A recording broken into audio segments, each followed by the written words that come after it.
Si Martin yang sudah ketakutan, lalu diajak masuk sama Becca ke dalam, dan Becca bertanya kepada Martin, apa yang terjadi kepadanya. Lalu Brad ingin mengambil minuman untuk Martin, tapi ternyata kulkasnya Becca kosong.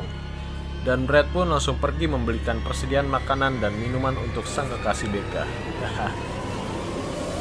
Martin yang udah agak tenang, akhirnya menceritakan kenapa dia sangat ketakutan. Dia bilang ke Becca, kalau Diana itu nyata. Aku tahu kau tidak mempercayaiku, tapi Diana itu memang nyata. Becca pun mempercayainya. Lalu Becca menceritakan siapa itu Diana. Becca bilang, Diana adalah teman masa kecil ibumu, dan Diana mempunyai penyakit kulit genetik langka, yang jika terkena cahaya atau sinar matahari, kulitnya bisa langsung terbakar.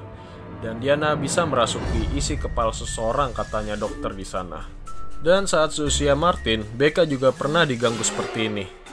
Martin pun bertanya, apa yang terjadi sebenarnya kepada Diana?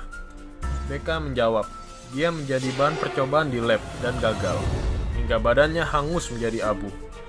Lalu Martin bertanya, kalau dia sudah meninggal, kenapa dia masih hidup dan melakukan ini kepada kita? Becca menjawab, entahlah, kurasa ibu adalah koneksi di dunianya. Kenapa dia masih berada di sini? Jadi ketika kita bisa membuat pikiran ibu kuat dan bisa melupakan Diana, mungkin Diana akan lenyap. Dan tiba-tiba ada yang mengetuk pintu apartemen Becca lagi. Becca sangka itu adalah Brad. Lalu ketika dibuka, ternyata tidak ada orang. Dengarlah suara orang di dalam ruangan pakaian Becca. Becca langsung menyalakan lampu ruangan pakaiannya. Dan ketika dibuka, ternyata tidak ada apa-apa. Tapi tiba-tiba Martin yang berdiri di sampingnya, kakinya ditarik oleh Diana, dan dia berada di kolong kasur. Gile, barbar bener nih setan. Baru diomongin langsung dinongol. Becca pun menarik Martin keluar dari kolong kasur, dan Martin pun selamat. Becca, Martin, dan Brad akhirnya memutuskan untuk pergi ke rumah Nyonya Wells. Ketika sampai di sana, Nyonya Wells langsung mengajak mereka makan malam. Ketika di malam hari, Martin yang sedang memegang pingsa terlihat sangat lesu akibat kejadian barusan. Lalu ibu mereka bertanya, jadi apa yang sebenarnya terjadi? Becca pun langsung to the point bicara. Jadi Diana itu sebenarnya adalah siapa? Ibunya pun menjawab, apa maksudmu? Diana teman ibu. Martin bilang dia ada di sini sejam yang lalu. Dan akhirnya ibunya menjawab, ya dia teman ibu. Becca pun langsung menunjukkan foto ibunya bersama Diana sewaktu di RSJ. Becca bertanya, apakah benar dia adalah Diana? Lalu ibunya menjawab, apakah itu penting? Lalu Becca bilang, Bu, dia sudah mati, kita butuh bantuan ibu. Tetapi di situ ibunya tidak percaya dengan perkataan Becca. Ibunya menyangkal kalau Becca mengarang-arang cerita. Sepertinya di sini Becca benar kalau pikiran ibunya sudah dimasuki oleh Diana. Becca berusaha meyakinkan ibunya kalau Diana sudah meninggal, tetapi ibunya tetap bersikeras kalau kematian itu bisa saja dipalsukan, dan malah menyebut kalau Becca sudah gila. Becca, Brad, dan Martin menyiapkan semua lampu yang ada di ruangan, dan menyolatip semua stop kontak agar lampu tidak bisa dimatikan oleh Diana saat malam hari.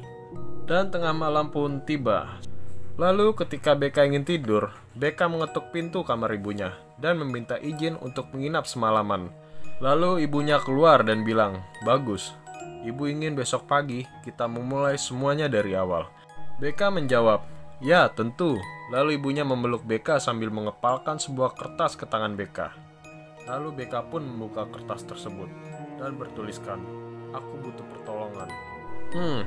Sepertinya di adegan ini, ibunya telah tersadar pikirannya dari Diana, kalau kenyataannya Diana sudah meninggal.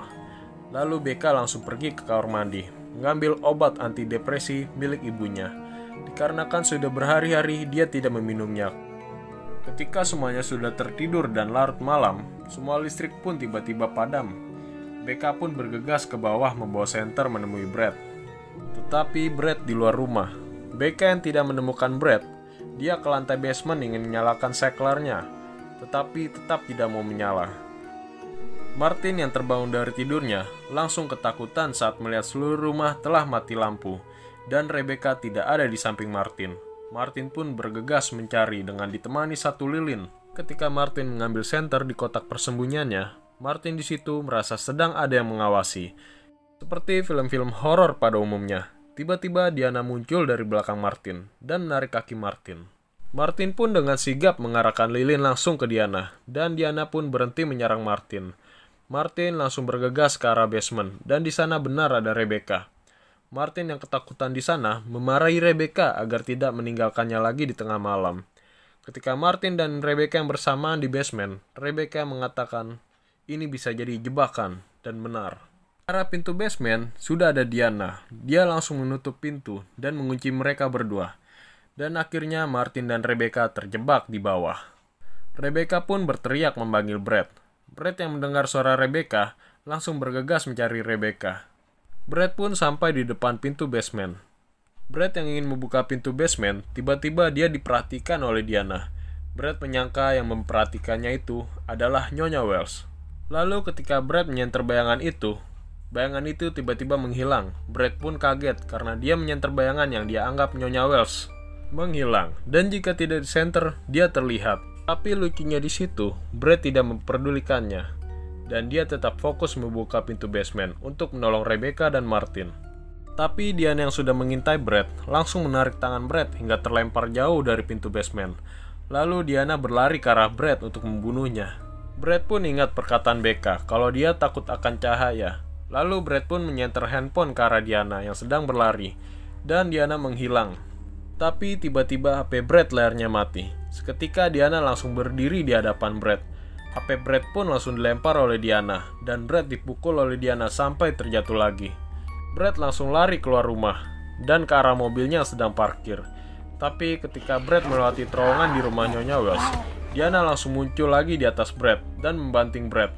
Brad tidak kehabisan akal, lalu Brad menyalakan alarm mobil yang membuat lampu depan mobil menyala. Diana pun melepaskan Brad, dan Brad akhirnya bisa kabur dari rumah Nyonya Wells. Rebecca yang sudah mengira kalau Brad itu kabur dan takkan balik lagi, dia menyalakan api di lantai paling bawah basement dengan kertas-kertas data RSJ milik ibunya. Ketika Martin sedang mengacak-ngacak gudang, Martin menemukan lampu sinar UV. Lalu Becca membawanya untuk mencari persediaan kertas. Saat Becca berjalan menyusuri basement rumah ibunya, Becca malah menemukan tempat penyiksaan Diana. Becca yang terkejut melihat banyak bercak-bercak darah yang sudah mengering. Itu tidak bisa dilihat kalau tidak pakai sinar UV. Dia langsung berteriak memanggil ibunya. Kemudian dari luar rumah, datanglah 2 orang polisi. Dan polisi itu ternyata datang karena ada laporan dari Brad. 2 orang polisi tersebut langsung cepat masuk ke rumah Nyonya Wells. Di situ Brad sudah mengingatkan polisi itu agar menyiapkan senter. Becca dan Martin yang mengetahui suara Brad kalau Brad datang lagi dan membawa polisi, mereka langsung berteriak meminta pertolongan. Polisi itu pun langsung membuka pintu basement dengan memukul pintu basement pakai senter. Becca pun dan Martin akhirnya keluar dari basement. Seorang polisi wanita melihat kehadiran Diana yang memperhatikannya. Lalu polisi pria tersebut malah menghampirinya. Tiba-tiba Diana langsung menyerang polisi pria itu hingga tewas sampai penuh luka cakaran, dan bola matanya pun menghilang. Lalu polisi wanita itu pun langsung memanggil bantuan dan menghampiri polisi pria yang sudah tewas. Tapi naas, dia langsung diserang oleh Diana dan langsung tewas seketika tanpa perlawanan. Brad yang baru datang lagi langsung menggendong Martin dan membawanya keluar. Dan Becca yang sendirian di bawah berniat ingin mengalahkan Diana sendirian. Suatu percobaan yang mantap. Walau tak berguna, setidaknya dirimu menghibur Rebecca. Becca yang sendirian langsung naik ke lantai atas ingin menemui ibunya, tapi sayang, Diana sudah ada di atas. Ketika Becca masuk ke kamar Nyonya Wells, bahunya Becca dipegang oleh Diana. Tapi dengan sigap Becca menjepit tangan Diana ke pintu dan menyenter ke tangan Diana, sehingga menyebabkan tangan Diana kebakar. Tetapi di situ Diana yang tenaganya lebih kuat dari Becca, dia mendorong pintunya hingga membuat Rebecca terjatuh. Dan Becca pun langsung diangkat dan dilempar dari lantai 2. Lalu Becca yang sudah terpojok pasrah karena Diana sudah ada di depannya, dan Becca tidak bisa melawan karena seluruh badannya kesakitan. Tiba-tiba datanglah Nyonya Wells dan langsung memanggil Diana.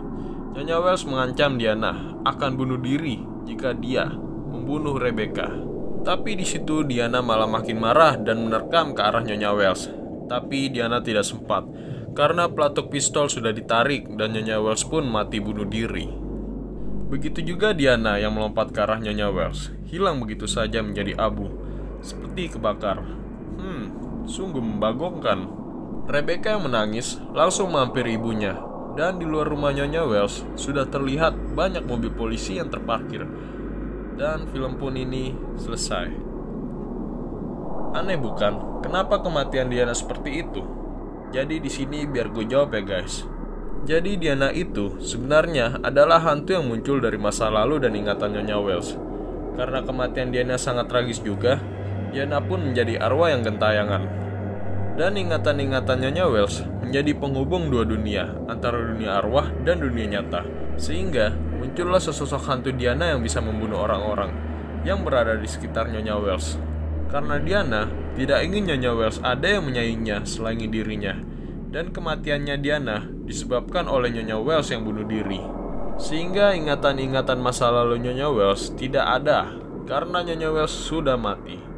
Begitu juga jembatan penghubung antara dua dunia tersebut bakalan hilang. Begitu guys menurut IQ gue yang setara dengan Detektif Conan ini menyimpulkannya. Ya jadi guys, segini aja dulu review film Lights Out dari gue. Kalau ada salah-salah kata, gue sebesar-besarnya meminta maaf. Dan jangan lupa ya guys, dukung channel ini supaya channel ini berkembang dengan cara klik subscribe dan nyalakan tombol loncengnya. Baiklah kalau gitu, see you next video, anjay.